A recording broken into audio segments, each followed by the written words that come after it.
of the Hive, Chapter 2, Part 3. Sorry I kept slowing us down, Ratchet. I'm just not... She trailed off as she just concentrated on keeping her composure while taking her seat. He waved her apology off. Don't worry about it. You just hatched today, after all. He reached under the table to grab a menu and indicated for Twilight to do the same. So, do you remember having a preference, or is it all still new to you? Twilight scrunched her muzzle at the illegible text. I don't... Her confusion reached the Hive mind, and it responded by granting her knowledge on how to read the language. Bit by bit, the letters started to make sense to her, and within half a minute, she could read the menu. Oh, well, I guess I can. But I don't remember what kind of food I used to eat. She searched a large assortment of options, but none of it sounded even remotely familiar. She glanced at him and saw that he was ready to order. I don't want him waiting on me. Why don't you pick something for both of us? Alright then. Altair replaced his menu under the table. Do you know how to summon a server? Twilight fiddled with her hooves under the table. No, sorry. Odd. Most rebrits can recall that at least. Oh, don't worry about it. You sound really faint in the link, but you still might be able to do it. Just read the ID number on the center of our table and yell both it and our meal selection over the link. We're getting 2 orders of Lady Stew. The show won't go past the court and serving area, so you don't need to worry about disrupting operations outside of it. Twilight craned her head forward to read the number on her table. How do I speak over the Hive minds? I've only been listening so far. She doesn't even know that? I didn't realize that she was so new at this. He hid his slight irritation quite well. You can practice later. I'll go ahead and place our order. Oh, okay. Twilight replied, a little downtrodden. He'll be able to place the order faster than I could, and I am super hungry right now. To distract herself from her stomach, she looked around at all of her brothers and sisters eating around her. A barrage of delicious aromas tantalized her nose. I'm surprised that there's such a wide selection of different foods on the menu. She turned back to Ratchet. I'd love to see how it's all prepared. Altair leaned back in his chair with a smug grin. Yep, we're lucky to be under Queen Kirista. She really makes our lives better than the average Ling. Twilight tilted her head in curiosity. What do you mean? Our queen believes in quality over quantity when it comes to us Jones. We have a superior standard of living over every other changeling hive there is. Thanks to our desire for technological advancement, our productivity is 20 times that of the next best hive. And with the individuality our hive mind allows, our creativity and inventiveness by far surpasses that of the others. Fascinating. The purple mare chirped with shared pride. So, are we a major power? He trailed off as his pride all but vanished. Well, we're a really small hive. We barely number 4,000, and our higher standards end up costing more resources, so other hives can support much larger populations than we can as a result. Before she could inquire further, a muscular gray mare arrived bearing a platter. Order up! Twilight pushed her forelegs off the tabletop as the table-sized platter was slid into place. The tableware was magnetically attached to the platter. The waitress removed the battery from the electromagnet in the center to allow the silverware and other items to be moved normally. Enjoy. Twilight removed the cover on the bowl to find enticing stew, 2 cups full of some alcoholic beverage sat behind the bowl, and 3 pink glowing crystals. The purple mare looked at Ratchet's food and saw that he had the same thing, but only 1 crystal. Confusion marred on her face as she wrapped one of her gems in the orange glow of her telekinesis, and brought it over to her face for inspection. What are these for? Ratchet was continuously puzzled by her tendency to vocalize questions. Why doesn't she just ask the hive mind? Is her connection really that weak, or is it inconsistent? He sent out a request to the link so it would give Twilight her answer. He watched her as confusion slowly turned to understanding.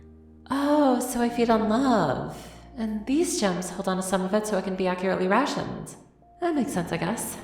She wanted to know why feeding on love felt strange and why she received 3 crystals instead of 1, but her hunger nodded her. She moved the crystal closer to her horn, and with the knowledge that the hive had given her, she began to feed. A bridge of orange light formed between her horn and the gem, and the pink glow started to form from the crystal to her. Her first taste of love was mind-blowing. Twilight felt her magic and muscles fill with energy as her hunger demanded to be satiated. Soon all 3 crystals were levitating adjacent to her horn as they all poured their contents into the famished changeling. She held her breath as if the bridges of magic were like straws, and she was sucking the love through them as fast as possible. The crystals quickly lost their color and became lifeless in less than a minute. As soon as all 3 were completely drained, Twilight let out a shuddering sigh, barely managing to place the 3 crystals back onto the platter. Ratchet started eating his soup as he waited for her to catch her breath.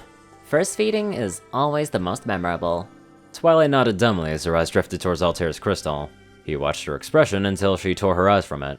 No, that's his love. I got 3. It would be so unfair to even ask.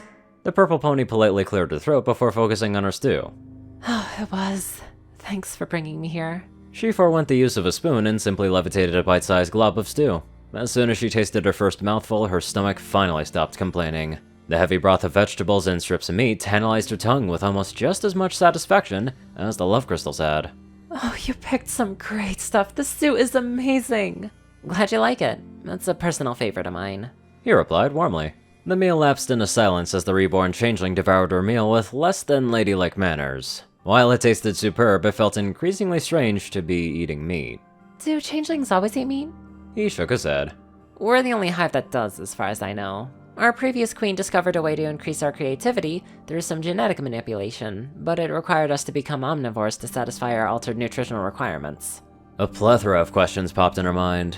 The queen can alter her genetics? Only before we hatch. He took a swig of beer before continuing. I'm not privy to the exact science behind it, but I do know that every queen of every hive decides their place within the hive while we're still in the egg. They use a sort of magical alchemy to mold us into the desired drone. Kadista and Queen Yumiya, her predecessor, have always made much higher investments in each of us to maximize our potential contribution to the hive. That's why on an individual basis, we're far superior to drones of any other hive. Twilight mulled over the information as she ate her stew. But raising livestock requires a lot of land that could be more productive if it was given over to crops. Doesn't that make our unique diet less efficient if resources are so scarce? Ratchet was genuinely impressed. The simple things she's forgotten, and yet she knows something about agriculture. True. It means our overall food production is lower than other hives of comparable farmlands, but as you can see... He waved a hoof to encompass the city. What we gained for it has proven to the queen that having smarter, more individualistic drones is well worth the additional overhead. Twilight had no idea how other hives lived, but what she kept inferring from Altair displeased her. It seems like other changelings have miserable lives. Why is there so much disparity between the hives? Wouldn't the other queen see how intelligence is better than the weight of numbers? Ratchet noticed Twilight kept stealing glances at his untouched love crystal. He felt a twinge of sympathy and grabbed it with his hoof. After draining only half of it, he presented it to her. Here's this. You have the rest. Her eyes dilated to the size of dinner plates, before she shook her head and pushed the crystal back with a hoof. I can't take that from you. I already had 3. Twilight's display of compassion only spurred him on. He pushed back a little to bring the crystal closer to her. Don't worry about me. I'm already getting paid overtime. I'll be fine. Besides, you're a new hatchling. You need all the love that you can get. Twilight worked her jaw as she tried to resist the temptation to snatch it from his hoof. Are you sure you weren't going to go hungry, Ratchet? I wouldn't want you to suffer on my account. I had a big breakfast. Go on, take it. I'll be fine. Twilight slowly took the crystal in her hoof and stared at it before looking at him with a grateful smile.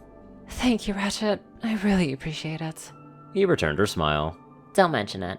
Like the others, Twilight levitated the gem to her horn, and greedily sucked every last bit of love out of it. It wasn't nearly as much as the others, but it tasted sweeter. The rest of the meal passed quickly. The alcohol wasn't strong enough to give Twilight anything more than a mild buzz. When the server returned to take the platter away, Twilight held Ratchet's crystal close to her chest. Can I keep this one? The waitress gave her a puzzled look, but couldn't talk to Twilight on the link, so she spoke aloud.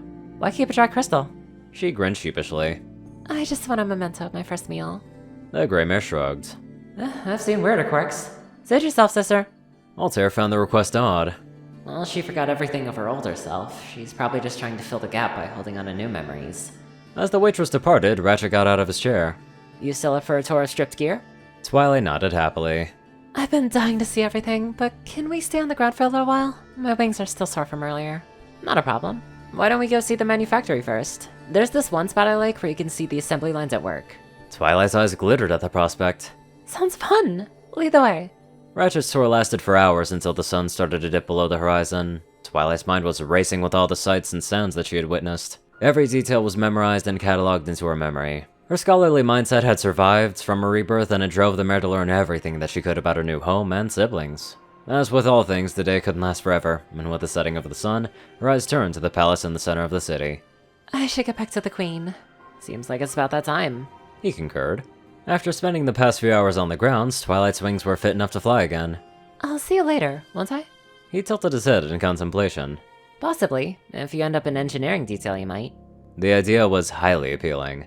Those machines were astounding. It's amazing what my siblings have accomplished with such a little magic use. The passing thought gave her a funny feeling. Why would the minimalistic approach to magic use seem so odd to me? You don't want to keep the queen waiting. Ratchet announced loudly enough to snap her out of her musings. Oh, you're right, of course. She buzzed into the air, flying towards the bronze and marble palace before turning around to wave a friendly hoof at him. I know it was a command, but thanks for showing me your unstripped gear. Have a good one, Twilight. He waved back as she turned to leave. I have to say, she was not what I expected. Twilight made her way to the palace. She could sense Cadista's presence at the center, but had no idea how to get there. Her unspoken query reached the hive mind, and it wordlessly gave her the route that she needed to take. Twilight scanned the palace perimeter, saw a doorway that felt like it was the right one, and flew over. The two guards stood aside with a hesitation. Drones fluttered to and fro within its halls. The palace was undergoing renovations, so Twilight was unable to glean what the purpose was of the various rooms that she passed by. Whenever she needed to make a turn or open a door, the purple changeling felt the choir of voices lead her in the right direction. This place is like a maze, but I'd be totally lost without the hive guiding me. The palace surrounded the central barrier tower, serving to protect the chambers below it. Consequently, Twilight's journey was rather short. Cadista's chambers were guarded by a pair of solid bronze and steel doors, along with two burly-looking male drones. Upon seeing Twilight's approach, they lit their horns up and activated the doors. The portal opened with a hiss of steam and clanking gears.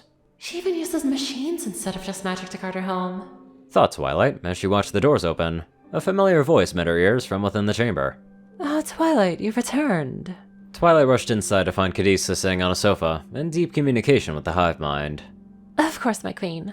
Cadista stopped her communion to speak with the purple changeling directly. She was pleased to sense the purple changeling's unquestioning loyalty. Please, just Cadista. You have taken your rebirth into the hive quite well, so there is no need for you to be so formal with me in private. Okay, Cadista. She replied hesitantly. The orange-crowned matriarch gestured to her large but plainly decorated bed. You should get some rest. We have much to do tomorrow. Twilight was a little nervous about the offer and feared that she might disturb her queen's sleep. I don't want to hit her if I toss and turn at night. Wouldn't it be better if I just slept in my own bed?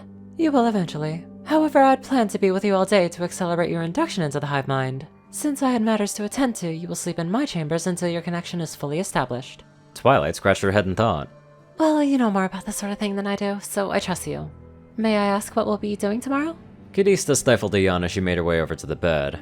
We'll be receiving a very important ruler from a nation to the north, and I want you fully rested for the event. Twilight joined her queen on the bed. Who is it? Princess Celestia. She replied evenly. And then Twilight tilted her head. Who? Now that's a little bit strange. Because I don't know if she's doing this on purpose or if that was just a little mishap that happens during that whole rebirth process. Anyways, let's get on to our not sussy donators. I'm sorry. Anyways, top donators: TacoCat598, Peter Coulthard, J Tinman, Darkside, Gauntlet, and Only One Thing. Zar630, Strix, Rayden, Narwhals, Blackmoonheart, Drake Lovedragon, Pastel Skies, Austin Roland, CrazyKiller557, Stu Hex, Will, Dospo, Madman Stan, Delta Omega, Jack Hadge, RuneScythe9852, Leslie Prickett, Hunter Norman, Stephen Bingham, LineGuy12, and many more fantastic people. Thank you all so much for watching this video and live life to the fullest.